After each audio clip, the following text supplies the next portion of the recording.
सचिन शेर हिंदुस्तान असदुद्दीन ओवैसी साहेब। असदुद्दीन ओवैसी साहेब जिंदाबाद। असदुद्दीन साहेब जिंदाबाद।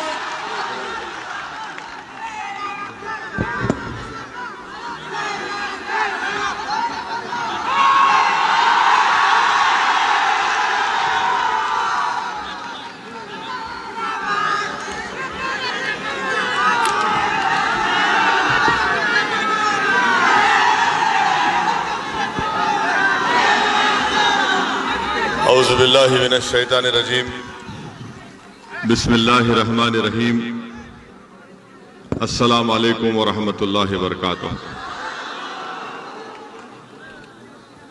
जनाब नूर महबूब आलम साहब, मोअज़्ज़िज़ हाज़रीन इकराम, मेरे तमाम मजलिसी रुफ़क़ा, हाज़रीन इकराम, बुज़ुर्गान मिल्लत, मेरी इज़्ज़तदार और माँ और बहनों, मैं आप तमाम का शुक्रिया अदा करता हूं कि आपने इतनी गर्मी में इस दोपहर के वक्त में आज के इस जलसे में शिरकत की। आपका बेहद शुक्रिया। और मैं आपको ये बात बताने के लिए भी आया हूं कि इंशाअल्लाह ताला मजलिस इत्तेहादुल मुस्लिमीन बंगाल की सरजमीन से अपने सियासी सफर का आगाज कर रही है और हमको यकीन है कि इंशाअल्लाह ताला आप तमाम की दुआएं, आप तमाम का साथ रहेगा। और मैं आपको इस बात का वादा भी कर रहा हूं और तयखुन भी दे रहा हूं कि हम सिर्फ इस एक इलेक्शन के लिए बंगाल को नहीं आए हैं, बल्कि इंशाअल्लाह ताला मैं जब तक जिंदा रहूंगा बंगाल में हम हर इलेक्शन लड़ेंगे, चाहे असेंबली का हो, पार्लियामेंट का हो, जिला परिषद का हो। और मेरे इस दुनिया से चले जाने के बाद भी मुझसे ज्यादा काबिल और बेलोस लोग आकर भी बंगाल में मजलिस इत्तेहादुल मुस्लिमीन के काम को जारी और सारी रखेंगे इंशाअल्लाह। तीसरी अहम बात मैं आपको बताना चाहूंगा कि इस आने वाले असेंबली इलेक्शन में इंशाअल्लाह ताला जलंगी और सागरदगी से मजलिस इत्तेहादुल मुस्लिमीन का उम्मीदवार इस इलेक्शन में लड़ेगा इंशाअल्लाह ताला। और दूसरे मुकामात, दूसरे असेंबली कॉन्स्टिट्यूंसीज के ताल्लुक से इंशाअल्लाह 1-2 दिन के अंदर हम लोग फैसला करके बताएंगे। मगर आप मुतमईन रहिए कि बंगाल की सरजमीन पर जो कोई भी इलेक्शन होगा, MIM पार्टी अपना हरा झंडा लेकर इलेक्शन में जरूर लड़ेगी इंशाअल्लाह ताला। मैं हमारे तमाम बंगाल के मेरे मजलिस इत्तेहादुल मुस्लिमीन के तमाम साथियों को, मेंबर्स को उनका शुक्रिया अदा करता हूं कि बड़ी मुसीबत और मुश्किलात का उनको सामना करना पड़ा। कई मर्तबा उनको झूठे मुकदमों में जेल में डाल दिया गया, 2-2 महीने, 3-3 महीने उनको जेल में रहना पड़ा। मगर मैं उनको सलाम करता हूं कि हुकूमत के जुल्म के बावजूद भी वो आज भी मजलिस इत्तेहादुल मुस्लिमीन का परचम उठाकर फख्र से मजलिस का काम कर रहे हैं। मैं साथ ही साथ बंगाल की इस TMC हुकूमत को बताना चाहूंगा कि आपने मजलिस के मेंबर्स के ऊपर जुल्म किया, झूठे केसेस डाले, उनको 2-2 महीने, 3-3 महीने जेल में रखा। मगर TMC को ये बात महसूस कर लेना चाहिए कि अब तो ये तो हमारी शुरुआत है, अभी तो हमारा स्टार्ट हुआ है और स्टार्ट में ही TMC की नींद हराम हो चुकी है। इंशाअल्लाह ताला यकीनन हमको और आपको मिलकर मेहनत करना है, जुस्तजू करना है और हमको हालात से नाउम्मीद नहीं होना है। मैं साथ ही साथ आपको ये भी बताना चाहूंगा कि मैं जब यहां पर आ रहा था तो मुझे कई लोग फोन के जरिए, ईमेल के जरिए ये बोले कि असदुद्दीन ओवैसी आप मत जाइए, आपके जाने से हालात खराब हो जाएंगे, आप क्यों जाना चाहती हैं, आप मत जाइए। एक बहुत बड़े बिजनेसमैन हैं, उनका कारोबार ऑस्ट्रेलिया में भी है। वो दिल्ली में मेरे से मुलाकात करके बोले कि आप क्या चाहते हैं। मैंने कहा क्या मतलब है आपका, आप क्या चाहते हैं। बोले नहीं, आप इलेक्शन मत लड़िए और बात कर लीजिए। मैंने कहा कि देखिए भाई, अल्लाह का दिया मेरे पास बहुत है, मुझे किसी चीज की जरूरत नहीं है, मगर आप जो नीयत लेकर यहां पर आए हैं, आप वो अल्फाज अपनी जबान से अदा मत करिए। बहुत से लोगों ने बहुत कुछ बातें कही और मेरे आने से पहले ही मुख्यमंत्री ममता बनर्जी ने कह दिया कि ओवैसी एक्सट्रीमिस्ट है। कल मुझे हमारे महबूब आलम वीडियो दिखा रहे थे कि मुख्यमंत्री ममता बनर्जी ने कहा कि असदुद्दीन ओवैसी गद्दार है, गद्दार का साथ मत दो, ये वोट काटने आए हैं, इनको पैसे मिले हैं।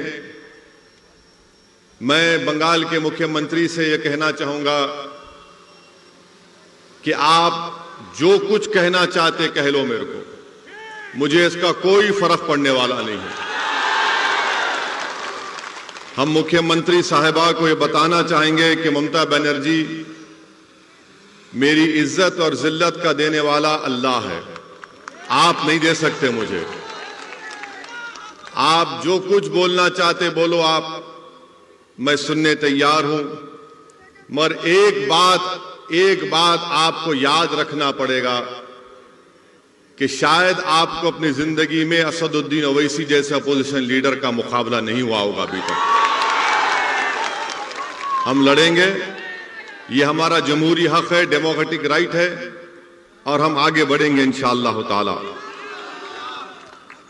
दूसरी बात यह है कि कोई यहां पर कहते कि लेफ्ट और कांग्रेस वाले बोलते हैं क्यों असदुद्दीन ओवैसी आ रहे।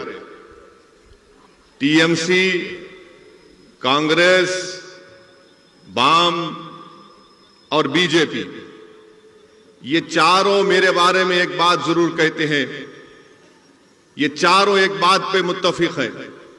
कांग्रेस भी वही बात, लेफ्ट भी वही बात कि आप यहां पर क्यों आकर वोट को काटते हैं।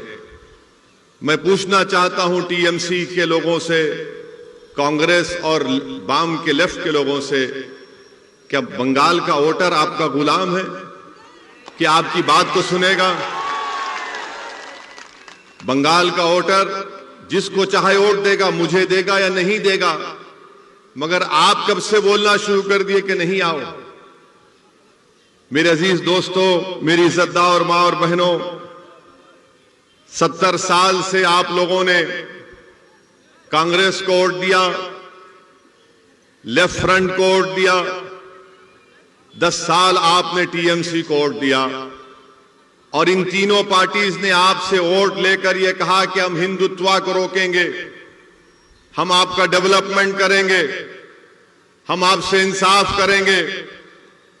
मगर मैं आपको बता रहा हूं कि बंगाल के दलितों को और खास तौर से मुस्लिम अक़लियत को ना इंसाफ मिला, ना उनका डेवलपमेंट हुआ, ना ये लोग बंगाल में हिंदुत्व की तहजीब को या उसके पॉलिटिकल गलबे को रोक सके।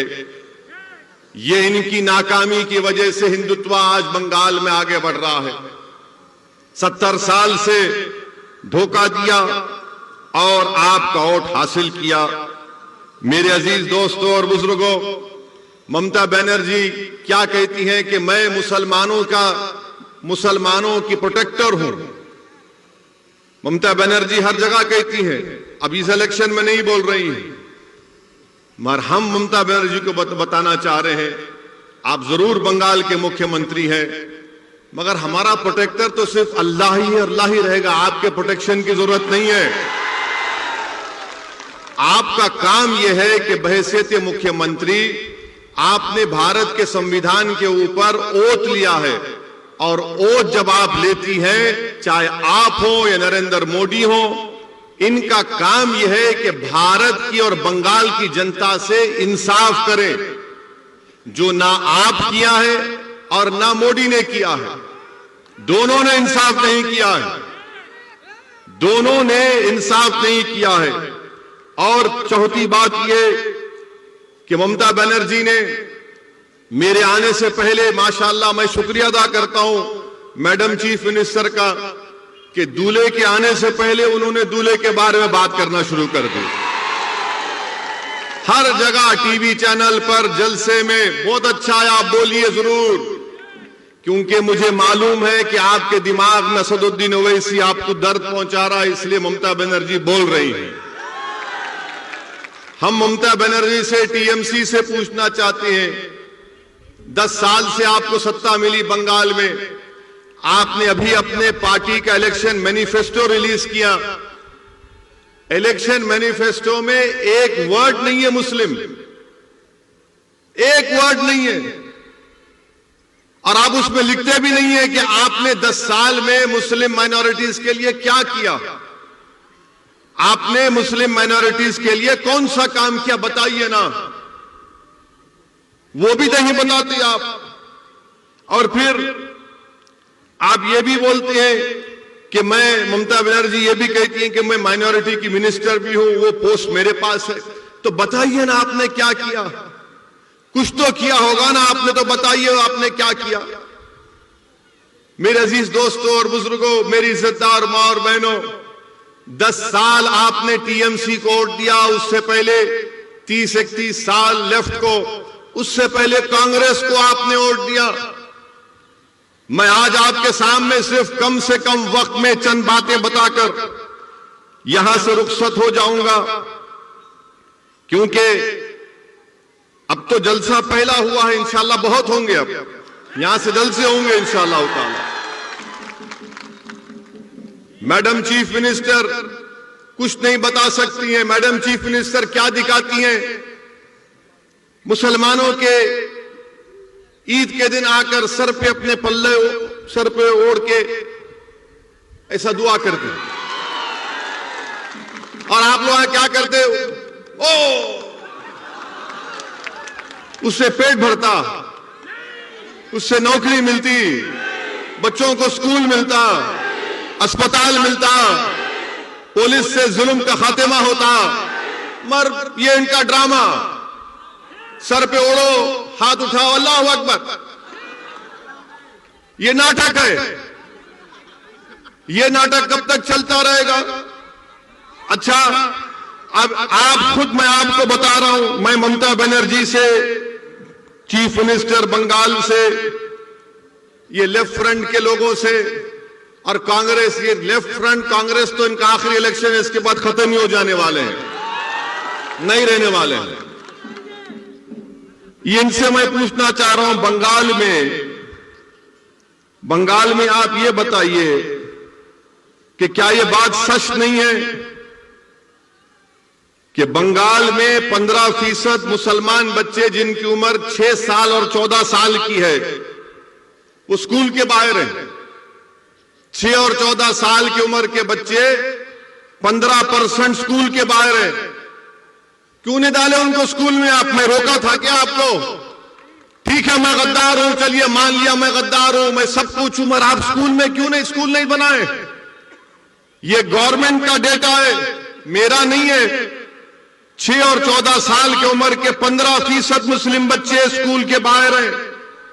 आपको मालूम, यूपी और बिहार के बाद सबसे ज्यादा मुसलमान बच्चे आउट ऑफ स्कूल कहां पर है? बंगाल में। बंगाल में ये क्यों नहीं किया आपने? मैं रोका क्या आपको?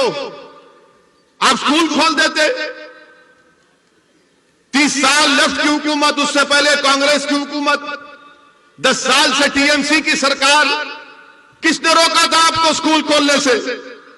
क्या यह बात सच नहीं है कि जितने सेकेंडरी और हायर स्कूल है वो मुर्शिदाबाद में, मालदा में, दिनाजपुर में नहीं है। क्यों नहीं है? क्योंकि यहां पर बड़ी तादाद में मुस्लिम माइनॉरिटी रहती है। कहां पर ये स्कूल ज्यादा है? दार्जिलिंग में है, बंकुरा में है। आप बताइए फिर ये क्यों, आप यहां क्यों नहीं खोलते? आप यहां पर खोलना चाहिए ना जहां पर जरूरत है। मगर नहीं, ममता बनर्जी बोलेंगे वो इसी गद्दार है, लेफ्ट कांग्रेस बोलेंगे बी टीम है। अरे मैं सब कुछ हूं बाबा, तुमने स्कूल क्यों नहीं खोला? इनके पास इसका कोई जवाब नहीं है।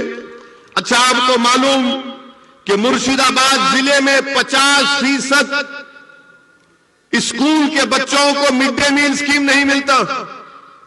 अब तो खैर कोविड से स्कूल बंद है, मगर 2019 से क्यों नहीं देती आप मिड डे मील स्कीम? बच्चों को स्कूल में खाना दिया जाता है पूरे भारत में। 50% स्कूल्स में मुर्शिदाबाद में मिड डे मील स्कीम नहीं दिया जाता। क्यों नहीं दिया जाता? ठीक है ममता दीदी, मैं गद्दार हूं, मानता हूं कांग्रेस लेफ्ट वालों में भी टीम हूं, बताओ फिर तुम स्कूल में खाना क्यों नहीं देते? ये तुम्हारा डेटा है, मेरा नहीं है। और फिर लेफ्ट के लोग बोलते हैं हम मुसलमान को जमीन दिए। 3/4 Muslims of Bengal have no land, जमीन नहीं दिए और आप झूठ बोलते हैं। मेरे अजीज दोस्तों और बुजुर्गों, फिर उसके बाद आप देख लीजिए कि 6 सबसे बदतरीन डिस्ट्रिक्ट जो हैं हेल्थ के एतबार से, 3 के 3 तो 50% मुस्लिम माइनॉरिटी के डिस्ट्रिक्ट हैं। आप क्यों नहीं खोले अस्पताल? वहां पर खोलना था ना, मैं रोका आपको। ठीक है, मैं गद्दार हूं, बी टीम हूं, मैं उनसे पैसे लिया, उनसे जो भी होगा अलग बात है, मगर ये काम आप क्यों नहीं करे? इनको इसी बात का हम सब सवाल करते हैं तो इनको तकलीफ हो जाती है। और मैं मुर्शिदाबाद की हमारी मां और बहनों को बताना चाह रहा हूं, मुर्शिदाबाद जिले के मां और बहनों को बताना चाह रहा हूं, जो 50% हमारी मां और बहनें बीड़ी बनाती ना। अब आप मेरी बात सुन लो। क्या आपने टीएमसी और कांग्रेस लेफ्ट के किसी एक लीडर से सुना कि नरेंद्र मोदी की सरकार एक नया रूल बना रही टोबैको के ऊपर, तंबाकू के ऊपर, उससे लाखों बीड़ी बनाने वालों की नौकरियां चले जाएंगी?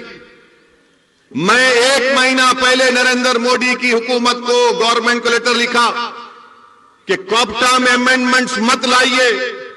भारत में 85 लाख बीड़ी बनाने वाली और उसमें 70% महिलाएं। अगर वो कॉप्टा का अमेंडमेंट आएगा तो लाखों नौकरियां चले जाएंगी बीड़ियों की। इस पर कोई टीएमसी क्यों नहीं बोलती? क्यों नहीं बोलती ममता बनर्जी मोदी को कि ये बोलो इस बारे में? ना कांग्रेस बोलती है, ना लेफ्ट बोलती है। बीड़ी का बनाती हमारी मां और बहनें यहां पर। फिर आप वो भी देख लीजिए। अच्छा, मैं गद्दार हूं, ममता बनर्जी बोलती मैं गद्दार हूं, कांग्रेस बोलती कि मैं बी टीम हूं। अच्छा, ये बताओ, पूरे बंगाल में 25.4% घर में टैप वाटर है, पानी का टैप वाटर है। मुसलमान को खाली 15% क्यों है? गद्दारों को पानी नहीं पिलाते ममता बनर्जी? आप बी टीम को पानी नहीं पिलाते क्या आप? 15% मुस्लिम के पास। अच्छा, ड्रेनेज लाइन पूरे बंगाल में 31.6% घर में ड्रेनेज लाइन है। कितने मुस्लिम माइनॉरिटी के पास है? 15.2%। क्या यह ठीक है? मुझे गाली दो, आप दिल भर के गाली दो, शायद आपका दिल मुतमईन होता होगा, रात में अच्छी नींद आती है, मगर ये सवाल का जवाब दो ना। इस सवाल का जवाब कौन देगा? मुर्शिदाबाद में आपको मालूम कि सबसे जहरीला पानी यहां पर मिलता है। मुर्शिदाबाद में आर्सेनिक पानी मिलता है, आर्सेनिक पानी, लाल रंग का पानी मिलता है। और उसमें पानी का क्या है? 3000 पार्ट्स पर बिलियन है। WHO बोलता है कि 300 लिमिट होना चाहिए। मुर्शिदाबाद में 3000 पार्ट्स पर बिलियन आर्सेनिक पानी मिलता है। क्या कर रही टीएमसी? क्या किया लेफ्ट ने? क्या किया कांग्रेस ने? जो मुर्शिदाबाद, मालदा में बरसों से तुम्हारा एमपी, तुम्हारा एमएलए जीत के आ रहा, तुम तो साफ पानी नहीं पिला सकते, आर्सेनिक पानी आप देते हैं। मेरे अजीज दोस्तों और बुजुर्गों, फिर वहीं पर आप देखिए मगरबी बंगाल में हायर एजुकेशन का सर्वे हुआ गवर्नमेंट ऑफ इंडिया का। कितने मुस्लिम माइनॉरिटी के बच्चे हायर एजुकेशन में पढ़ रहे मालूम आपको? बंगाल में मुसलमानों का पॉपुलेशन क्या है? 2011 का सेंसस कहता है 27-28%। हायर एजुकेशन में बंगाल के कॉलेजों में खाली 7.8 बच्चे पढ़ रहे हैं। 7.8। कितने टीचर है कलकत्ता यूनिवर्सिटी में, जादवपुर प्रेसिडेंसी में मुस्लिम टीचर 3.6 है। ममता जी, मैं गद्दार हूं ना? आप मुझे सलाह देना था, ये बच्चों को नौकरी क्यों नहीं देते आप? और फिर आपको जानकर हैरत होगी 11% हायर एजुकेशन में मुस्लिम्स हैं और 7.8% टीचर्स हैं। 27% 2011 का पॉपुलेशन मुस्लिम पॉपुलेशन है। आपको मालूम बंगाल में मुस्लिम एम्प्लॉयमेंट कितना है? कितनी नौकरियां हैं गवर्नमेंट में आपको मालूम? 27% पॉपुलेशन है मुस्लिम माइनॉरिटी का। और गवर्नमेंट में ममता बनर्जी हो या कांग्रेस हो, लेफ्ट हो, ओनली 6% मुस्लिम आज एम्प्लॉयमेंट में गवर्नमेंट में। 27% पॉपुलेशन, 6% नौकरी। और तीसरा आ जाइए आप, कितने जेल में है मुसलमान मालूम आपको? कितने जेल में है मुसलमान आपको मालूम? अभी बंगाल के कितने जेल में मालूम तुमको? तुम्हारी आबादी मुस्लिम अकलियत की आबादी 27%, गवर्नमेंट में नौकरी 6%, जेल में कितने मालूम? 38%। ताली मारने का नहीं है, सोचने का है। ताली मत मारो, सोचो मेरी बात को। ममता बनर्जी बोलती मैं गद्दार हूं, कांग्रेस लेफ्ट बोलती मैं बी टीम हूं। ठीक है, मैं मान लेता हूं तुम सच हो, मगर ये क्या है फिर? ये बर्बादी की दास्तान किसने की? ये बर्बाद किसने किया मुझे? तुम तो मेरा वोट लेकर चले गए, तुम तो मेरा वोट ले लिए ना, मगर तुमने क्या दिया मेरे बच्चों को? स्कूल दिया नहीं दिया, कॉलेज में एडमिशन दिया नहीं दिया, तुमने गवर्नमेंट में नौकरी दी नहीं दी, तुमने मेरे घर में पानी की लाइन दी नहीं दी, तुमने मुझे पीने का साफ पानी दिया नहीं दिया, तुमने मुझे क्या दिया? क्या दिया? तुमने मुझे जेल में डालकर मेरे नौजवानों की जिंदगी को बर्बाद कर दिया। ये पॉइंट है मेरे भाई। इसीलिए असदुद्दीन ओवैसी बंगाल को नहीं आना। मैं आपको सच्चाई से हर चीज बता रहा हूं, आप खुद देख लीजिए। अच्छा, आपको मालूम ये पुलिस के लोग हैं,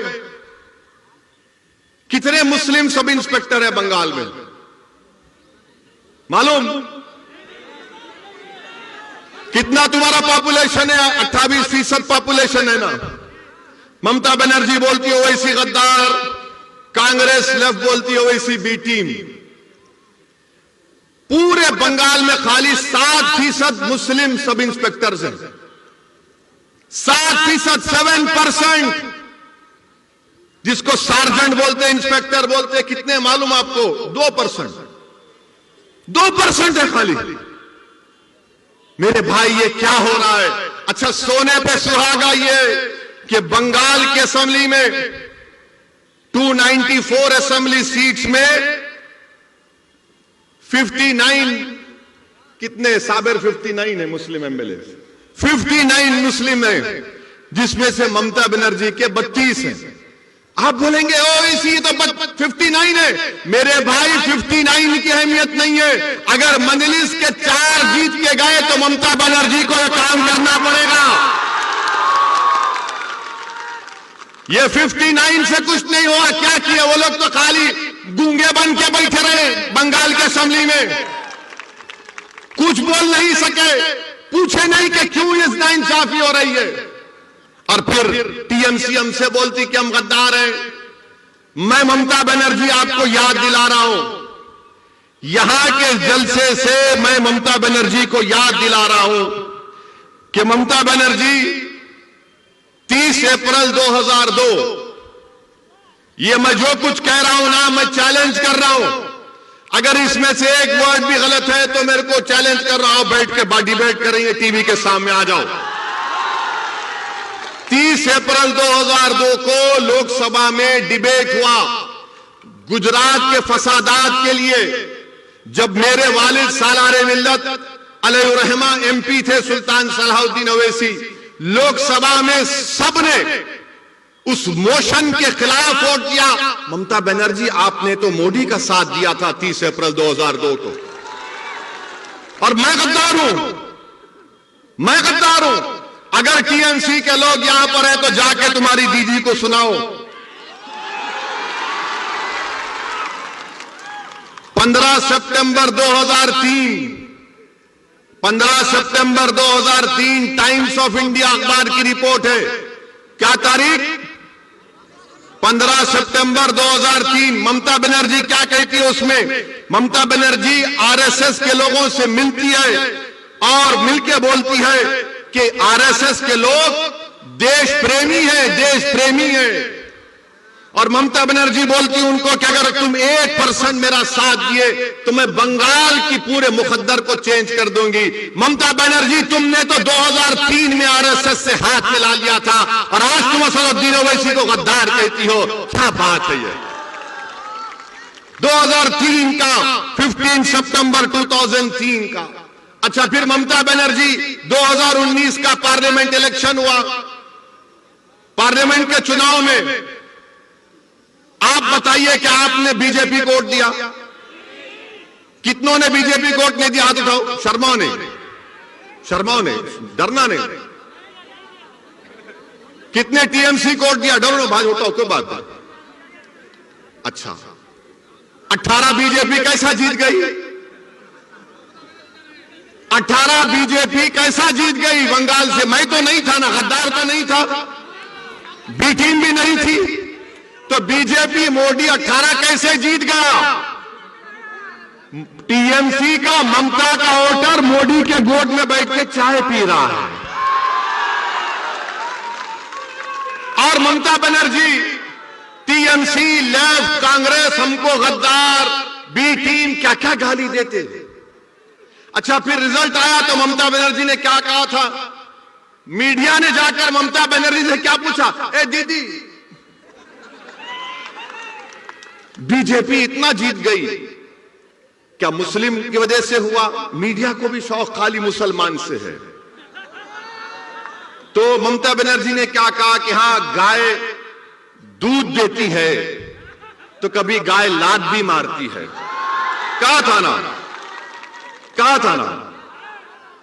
मेरे को एक जवाब दो, तुम इंसान हो, तुम गाय हो?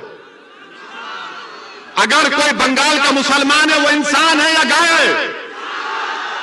तुम इंसान हो या गाय हो? जोर से बोलो, तुम इंसान हो या गाय हो? तुम 2 टांग के हो या 4 टांग के हो? तो किसने अख्तियार दिया मुख्यमंत्री को कहने के लिए कि हम 4 टांग की गाय है? किसने दिया, बताओ।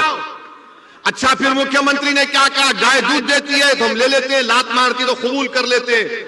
ममता बनर्जी, हम गाय नहीं है, इंसान है, और इंसान को नौकरी की जरूरत है, इंसान को पानी की जरूरत है, इंसान को घर की जरूरत है, इंसान को नौकरी की जरूरत है, इंसान को स्कूल की जरूरत है, इंसान को कॉलेज की जरूरत है।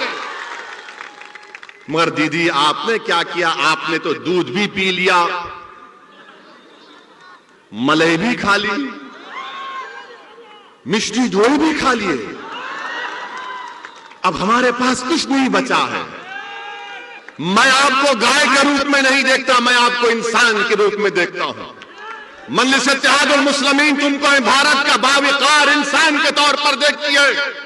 मैं तुम्हारे से दूध लेने नहीं आया हूं, मैं तुम्हारा हक दिलाने के लिए आया हूं यहां पर। मैं तुम्हारे को भारत के संविधान में जो आपका जायज मुकाम है उसको दिलाने के लिए आया हूं। मैं इंसान को इंसान के रूप में उसकी इज्जत बहाल करने के लिए आया हूं। टीएमसी आपको जानवर की तरह देखती और असदुद्दीन ओवैसी आपको इंसान के तौर पर देखता है। मेरे अजीज दोस्तों और बुजुर्गों, मैं आपको याद दिलाना चाहता हूं एक तारीखी शख्सियत को। कितने लोग टीटू मार को जानते हैं? टीटू मीर को। टीटू मीर को जानते हैं? कौन था टीटू मीर? कौन था टीटू मीर? टीटू मीर हाफिज कुरान थे। टीटू मीर हाफिज कुरान थे, हज करने गए। जब वापिस आए टीटू मीर, तो जमींदारों ने मुसलमानों पर टैक्स लगा दिया कि जो दाढ़ी छोड़ेगा उस पर टैक्स। तो एक इलाका है नरकल बिराई बोलते ना, नारकल बिराई में टीटू मीर थे। तो टीटू मीर ने कहा कि हम जमींदारों को दाढ़ी छोड़ने पर टैक्स नहीं देंगे। तो टीटू मीर ने एक किला बनाया जिसको बंसर कला बोलते हैं, बंसर कल्ला बोलते हैं। टीटू मीर ने बनाया और टीटू मीर ने उन जमींदारों और अंग्रेजों के खिलाफ जिहाद किया था ना। आज असदुद्दीन ओवैसी आपको बोलने आया कि आपको ना जिहाद करने की जरूरत है, ना हथियार उठाने की जरूरत है, आपको सिर्फ भारत के संविधान को समझकर अपने हक के लिए लड़ने की जरूरत है। उस जमाने में जमींदार थे और अंग्रेज थे, वो तो जमींदार अंग्रेज चले गए, अब नए जमींदार आ गए। एक जमींदार टीएमसी, एक जमींदार मोदी, एक जमींदार कांग्रेस, एक जमींदार लेफ्ट। ये जमींदार बन चुके हैं और हम पर टैक्स लगा रहे हैं। मेरे अजीज दोस्तों और बुजुर्गों, बताइए आप, अगर आप नहीं लड़ेंगे अपने हक के लिए तो क्या कोई आसमान से आएगा या जमीन से निकलेगा? आपको अपने हक के लिए लड़ना है। मैं बुजुर्गों से अपील कर रहा हूं, आपको अपने बच्चों के रोशन मुस्तकबिल के लिए लड़ना है। आपको उनके लिए उनका हक संवारना है। यह कांग्रेस पार्टी क्या है बताइए, बताता हूं आपको। यह कांग्रेस पार्टी जब बाबरी मस्जिद का फैसला आया तो कांग्रेस पार्टी इसका वेलकम किया। कौन उसके बारे में कहा? किसने कहा कि supreme court is supreme but not infallible? उसका नाम असदुद्दीन ओवैसी था। ममता बनर्जी, पूछो उनसे टीएमसी से कि राम मंदिर का जजमेंट आया, उसके बारे में आपकी क्या राय है? तो बोलेंगे, नाराज हो जाएंगे वो लोग, मान खामोश बैठो। कांग्रेस के बहुत बड़े चीफ मिनिस्टर कमलनाथ ने ईंटें भिजा दी, प्रियंका गांधी ने उसका वेलकम किया। यह कांग्रेस पार्टी है जो आपके वोटों से मुर्शिदाबाद, मालदा में बरसों से हुकूमत करती आ रही है और कुछ नहीं किया। यहां पर ट्रिपल तलाक का बिल पार्लियामेंट में आया तो कौन उसके खिलाफ बोला? आपने देखा होगा ना, किसने बोला ट्रिपल तलाक के खिलाफ? जब ट्रिपल तलाक का बिल पार्लियामेंट में मैंने वोटिंग का मुतालबा किया तो पूछो टीएमसी से, टीएमसी ने वॉकआउट कर दिया। वोट क्यों नहीं डाला? वोट क्यों नहीं डाला? वॉकआउट किया। वोट डालना था, बताना था मोदी को कि तुम्हारे खिलाफ वोट दे रहे हैं। हम खाली 2 एमपी हैं लोकसभा में, मगर मोदी के 300 एमपी के सामने उसके खिलाफ बोलते और वोट भी डालते उसके खिलाफ। ममता बनर्जी का एक चेहरा लोकसभा में, एक चेहरा बंगाल में, एक चेहरा लोकसभा में। उनके एमपी बड़ी बड़ी अच्छी अंग्रेजी में बड़ी बड़ी तकरीर कर लेते हैं, मगर सिटीजन अमेंडमेंट बिल आया तो 8 एमपी नहीं थे, 8 एमपी नहीं थे। किसने सारी दुनिया के सामने बता दिया कि CAA का कानून भारत के संविधान के खिलाफ है? और मैंने सारी दुनिया के सामने मोदी के और उसके 300 एमपी के सामने उस कानून को फाड़ कर बता दिया काला कानून है। क्या कांग्रेस ने किया? क्या टीएमसी ने किया? लेफ्ट तो कहीं है ही नहीं बेचारे। ये कांग्रेस और लेफ्ट तो वो मेडिकल शॉप में जब जाते हैं दवा लेने के लिए तो दवा के नीचे ऊपर लिखा होता कि कब बनी, date of manufacture, date of expiry. ये कांग्रेस लेफ्ट का डेट ऑफ एक्सपायरी हो चुका है। इनसे अब कुछ नहीं होगा, इनसे कुछ नहीं होगा अब कांग्रेस और लेफ्ट फ्रंट से। ये लेफ्ट के लोग बर्बाद कर दिए पूरे बंगाल के मुस्लिम अकलियतों को। अगर आज बंगाल में मुसलमान परेशान हैं तो लेफ्ट की वजह से इन्होंने बर्बाद कर दिया हर चीज। कुछ नहीं किया, कुछ नहीं किया। सिर्फ कार्ल मार्क्स, लेनिन क्या क्या बातें की। इनकलाब आएगा, इनकलाब, अरे काहे का इनकलाब? मेरा घर बर्बाद हो गया। मेरे बच्चे को नौकरी नहीं मिली, मेरे घर में चिराग नहीं है, और तुम इनकलाब की बातें करते हो। कितना धोखा दिया तुमने 30 साल में।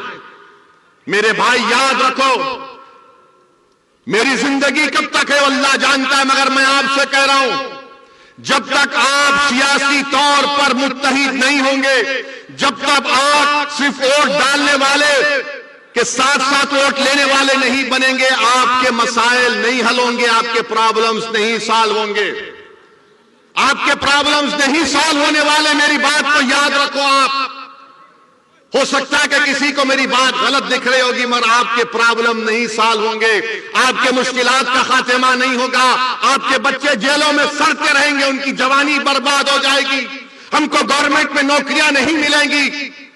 ये तो कॉन्स्टिट्यूशनल राइट है ना, हमारे संविधान में right to equality fundamental right है।